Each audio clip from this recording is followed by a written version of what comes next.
এক জঙ্গলে এক সিংহ বাস করত। সিংহটি একদিন শিকার শেষে ফিরে এসে বিশ্রাম করতে করতে সে একসময় ঘুমিয়ে পড়ল। সেই জঙ্গলে একটি ছোট ইঁদুরও বাস করত। ইঁদুরটি খেলতে খেলতে সেই ঘুমন্ত সিংহের গায়ের উপর উঠে খেলতে লাগলো। ঠিক তখনই সিংহের ঘুম ভেঙে গেল। খপ করে ইঁদুরটিকে ধরে ফেললো। সিংহটি ইঁদুরটিকে বলল, এই ছোট নেংটি ইঁদুর, তোর এত বড় সাহস, তুই আমার ঘুম ভেঙে দিলি। আজকে তোকে মেরেই ফেলবো।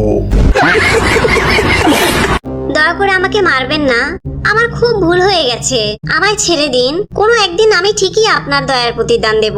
হা হা হা, আমি হলাম বনের রাজা, আর তুই কিনা আমার প্রতিদান দিবি?